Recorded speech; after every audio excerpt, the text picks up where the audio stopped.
नमस्कार, आप देख रहे हैं अपना उत्तर प्रदेश। मैं हूं आपके साथ सचिन चौहान। खबरों की शुरुआत कर लेते हैं बड़ी खबर के साथ। और फिलहाल ये बड़ी खबर सामने आ रही है उपचुनाव की तारीखों के ऐलान को लेकर। मिल्कीपुर विधानसभा सीट पर फिलहाल उपचुनाव टल गया है। चुनाव आयोग ने उपचुनाव को लेकर सफाई दी है। पूर्व विधायक गोरखनाथ ने दायर की थी रिट और दायर याचिका वापस लेने का विधायक ने ऐलान किया है। विधानसभा चुनाव हारने के बाद ये याचिका दायर की गई थी।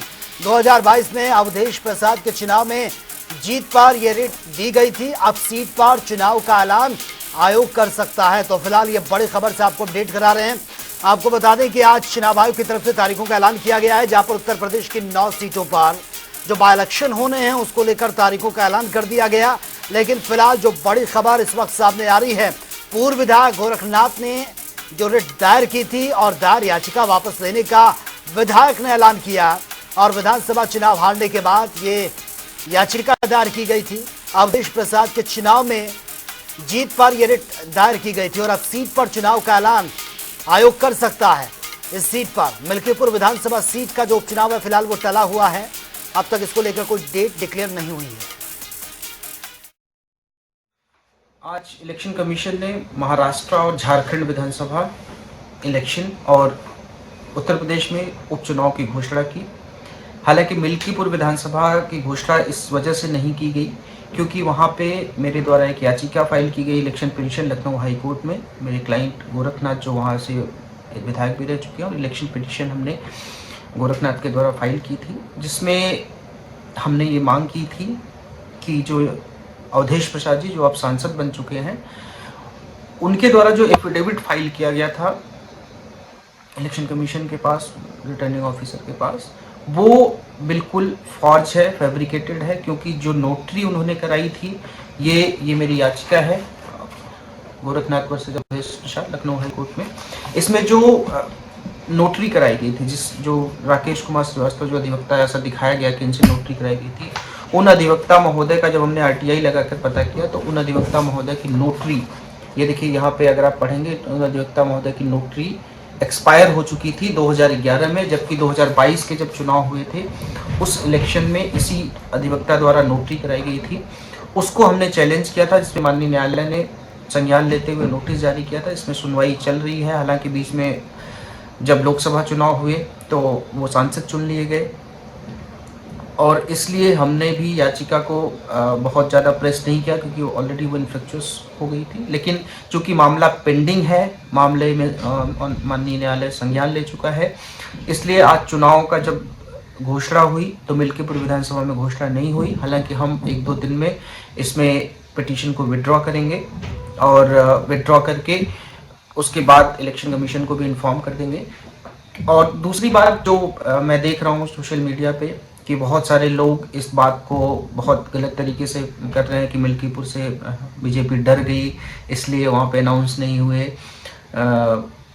तमाम तरीके की बातें कि दिल्ली के साथ चुनाव होंगे और तमाम तरीके की बातें, तो बिल्कुल ये नहीं है। इलेक्शन कमीशन की अगर आप पीसी सुनिए तो उन्होंने बिल्कुल साफ तौर पे कहा है और हम जल्दी ही इस पिटीशन को 1-2 दिन में जो भी समय लगेगा इसको विड्रॉ करेंगे। विड्रॉ करके उसके बाद माननीय इलेक्शन कमीशन को भी हम इन्फॉर्म कर देंगे, क्योंकि अब इस पिटीशन को प्रेस करने का भी कोई मतलब नहीं है। क्योंकि हमारी जो याचिका थी, जो हमारे प्रेयर्स थे, वो इनकी सदस्यता रद्द करने के लिए और बाबा गोरखनाथ को वहाँ से विधायक मनोनीत करने की याचिका थी। हालांकि अब वो ऑलरेडी वहाँ पे विधायक नहीं है, वो सांसद बन चुके हैं, उन्होंने इस्तीफा दे दिया विधायक पद से, तो इसको प्रेस करने का कोई मतलब नहीं है और वहाँ पे चुनाव भी होने चाहिए। देखिए, उत्तर प्रदेश की 10 सीटों पे बाई इलेक्शन होने थे, लेकिन इलेक्शन कमीशन ने केवल 9 सीटों पे चुनाव की घोषणा की। मिल्कीपुर की सीट पे ये कहते हुए चुनाव से इनकार किया कि एक याचिका माननीय न्यायालय में विचाराधीन है। समाजवादी पार्टी इलेक्शन कमीशन से पूछना चाहती क्या माननीय न्यायालय का कोई आदेश है कि चुनाव मिल्कीपुर विधानसभा में न कराया जाए।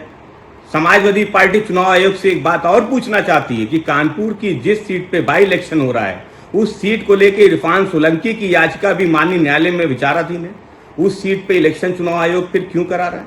तो चुनाव आयोग की निष्पक्षता पे लगातार सवाल उठ रहे हैं और सवालों का जवाब चुनाव आयोग को देना पड़ेगा कि मिल्कीपुर सीट पे चुनाव क्यों नहीं कराया जा रहा है और कानपुर की सीट पे चुनाव क्यों कराया जा रहा है। तो चलिए आगे बढ़ते हैं एक और बड़ी खबर के साथ। और लखनऊ से यह बड़ी खबर सामने आ रही है। चुनाव आयोग ने चुनाव की तारीखों की घोषणा कर दी और इसके बाद बसपा सुप्रीमो ने भी चुनाव को लेकर बड़ा ऐलान कर दिया है। मायावती ने सोशल मीडिया प्लेटफॉर्म यानी कि एक्स पर पोस्ट किया है और पोस्ट में लिखा है कि बीएसपी दोनों राज्य अकेले चुनाव लड़ेगी और यूपी की 9 सीटों पर उम्मीदवार भी बीएसपी उतारेगी, यानी कि किसी के साथ किसी भी प्रकार का कोई भी गठबंधन नहीं होगा और बीएसपी अपने दम पर यह चुनाव लड़ने जा रही है। यूपी की 9 सीटें जिन पर तारीखों का ऐलान चुनाव आयोग की तरफ से आज कर दिया गया है, इन 9 सीटों पर भी बीएसपी अपने उम्मीदवार उतारेगी। बीएसपी दोनों राज्यों में अकेले ही चुनाव लड़ेगी। मायावती की तरफ से, बीएसपी सुप्रीमो मायावती की तरफ से बाकायदा ये सोशल मीडिया प्लेटफॉर्म एक्स पर पोस्ट करके ये जानकारी दे दी है, जहां पर उन्होंने ये साफ कर दिया कि यूपी की 9 सीटों पर बीएसपी अपने उम्मीदवार उतारेगी। किसी के साथ किसी भी प्रकार का कोई भी गठबंधन बहुजन समाजवादी पार्टी का नहीं होगा। और एक्स पर, सोशल मीडिया एक्स पर यह पोस्ट करके बीएसपी सुप्रीमो ने क्लियर कर दिया।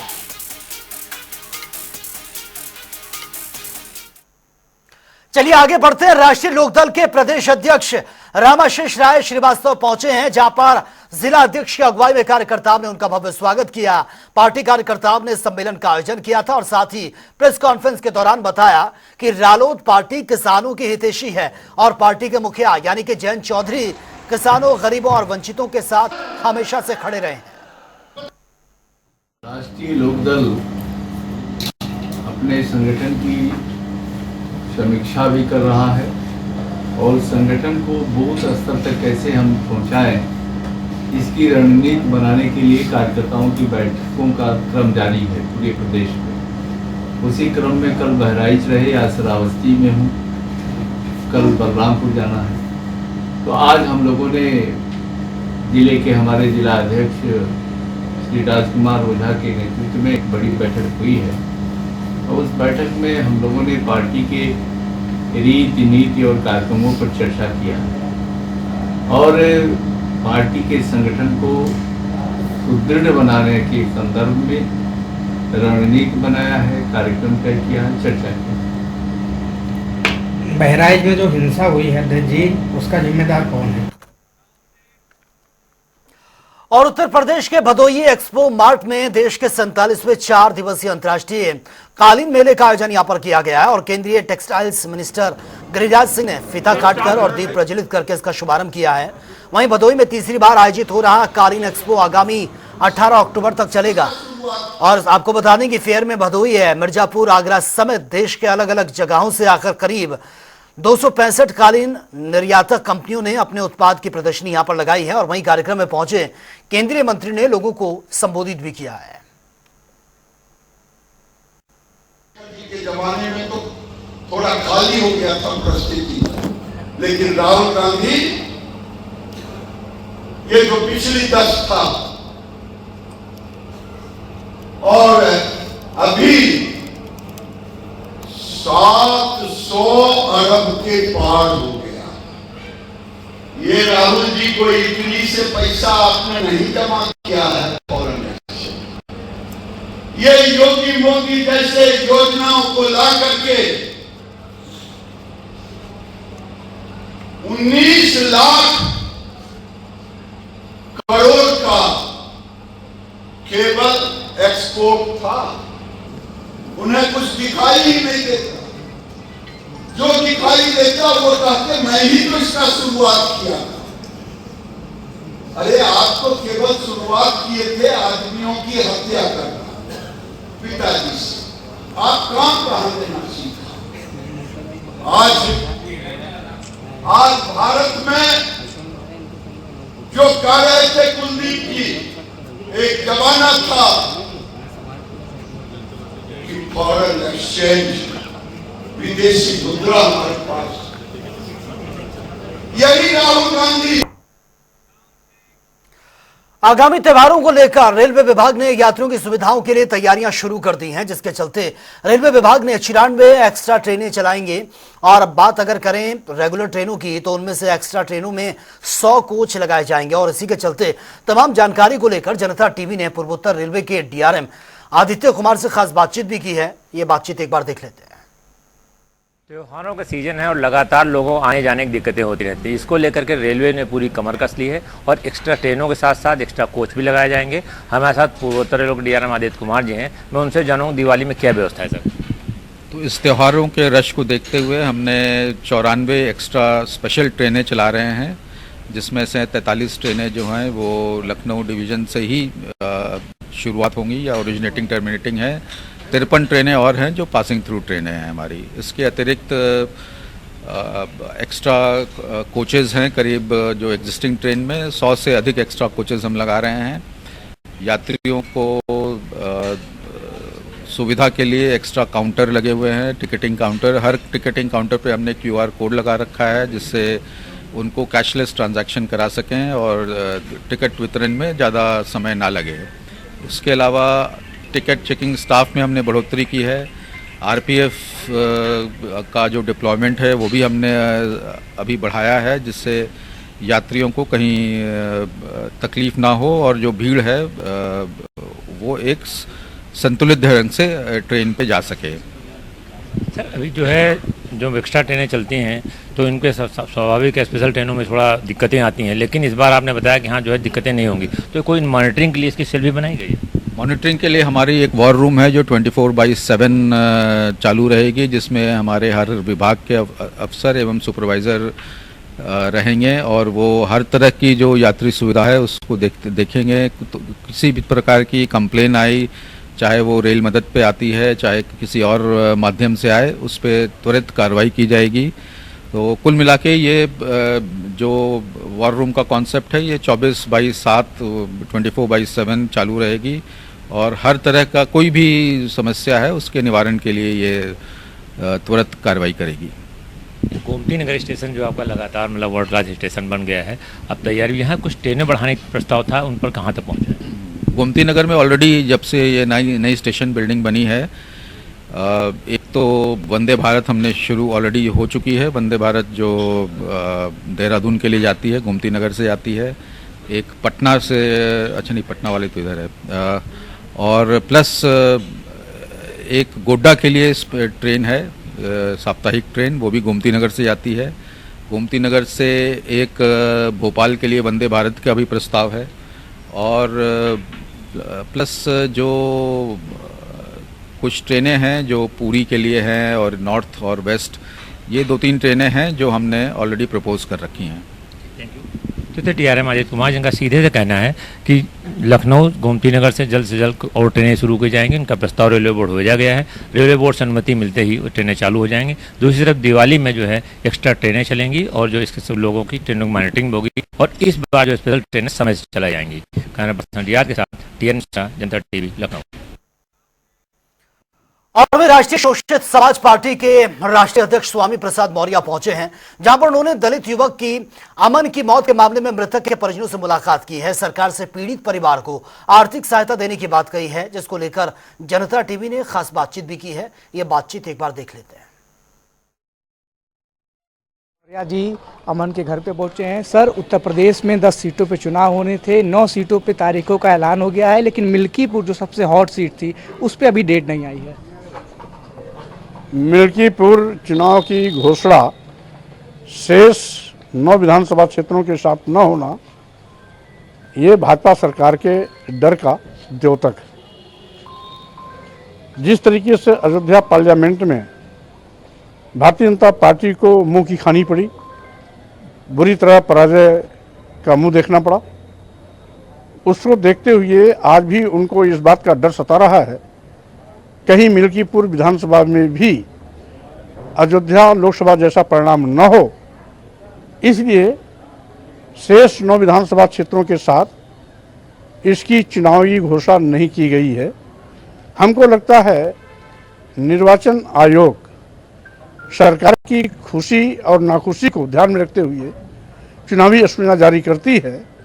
सही मायने में अगर निर्वाचन आयोग निष्पक्ष भूमिका निभाती तो उत्तर प्रदेश के सभी 10 विधानसभाओं के उपचुनाव एक साथ कराए जाते। मिल्कीपुर विधानसभा चुनाव न कराया जाना ये भाजपा के हितों को ध्यान में रख करके किया गया है। सर, बहराइच में हिंसा भड़की, अभी स्थिति पहले से काफ़ी ज़्यादा कंट्रोल में है। इस पूरे मामले पर कानून व्यवस्था को आप किस तरीके से देखते हैं? देखिए, उत्तर प्रदेश की कानून व्यवस्था पूरी तरीके से ध्वस्त हो चुकी है। माननीय मुख्यमंत्री जी बार बार कहते हैं कि उत्तर प्रदेश का कानून राज का, उत्तर प्रदेश में कानून राज है, कानून राज है, कानून राज। लेकिन हम कहते हैं कि उत्तर प्रदेश जैसा जंगल राज पूरे देश के किसी प्रदेश में नहीं। आजादी के बाद अब तक सबसे ज्यादा किसी प्रदेश में यदि जंगल राज है तो उत्तर प्रदेश में है, क्योंकि आज सरकार और सरकारी तंत्र जाति देख करके काम कर रहे हैं, वर्ग विशेष को ध्यान में रख के काम कर रहे हैं। अगर निष्पक्ष काम करना शुरू कर दें तो कानून व्यवस्था भी दुरुस्त हो जाएगी, जंगल राज भी खत्म हो जाएगा। लेकिन किस तरीके से आज जातीयता से ग्रसित होकर काम कर रहे हैं। अमन गौतम की पुलिस द्वारा हत्या किया जाना एक उदाहरण है। इधर महीने भर के अंदर 2 दर्जन हत्याएं दलितों पिछड़ों की हो चुकी हैं। लगातार कई घटना थानों के पुलिस की पिटाई द्वारा हो चुके हैं। लखीमपुर थाने में एक दलित की हत्या कर दी गई। इसी प्रकार से कासगंज में पुलिस और जनता की पिटाई से एक दलित की मौत हुई। आपके लखनऊ विकास नगर में अमन गौतम की हत्या पुलिस की पिटाई से हुई। अगर कानून के रखवाले ही कानून के भक्षक बन जाएंगे तो कानून का राज कैसे होगा? जिन पुलिस वालों की जिम्मेदारी है लोगों को न्याय दिलाना, सुरक्षा दिलाना और साथ ही साथ कानून व्यवस्था को दुरुस्त करना, जब वही हत्या जैसे कांड में संलिप्त हो जाएंगे तो कानून राज कैसे चलेगा? आज यही आलम पूरे प्रदेश का है। सर, 9 सीटों पे घोषणा हो गई है। आपकी खुद की अपनी एक पार्टी है, क्या इस उपचुनाव में आपकी पार्टी हिस्सा लेगी? क्योंकि हमने पहले भी कहा था घोषणा के बाद पार्टी से निर्णय लेगी। जल्दी ही 1-2 दिन के अंदर पार्टी के शीर्षस्थ नेताओं से बात करके जल्दी ही उपचुनाव में हिस्सा लेना या नहीं लेना है उस पर फैसला किया जाएगा। धन्यवाद। तो ये थे हमारे साथ राठी समाज पार्टी के राष्ट्रीय अध्यक्ष स्वामी प्रसाद मौर्य, जिन्होंने साफ तौर पर कहा है कि मिल्कीपुर में भारतीय जनता पार्टी जो है वो हार रही है और चुनाव आयोग जो है वो सरकार के पसंद नापसंद देकर काम कर रहा है। तो फिलहाल इस बुलेटिन में मेरे साथ इतना ही, लेकिन तमाम खबरों के लिए आप बने रहिए जनता टीवी के साथ। नमस्कार।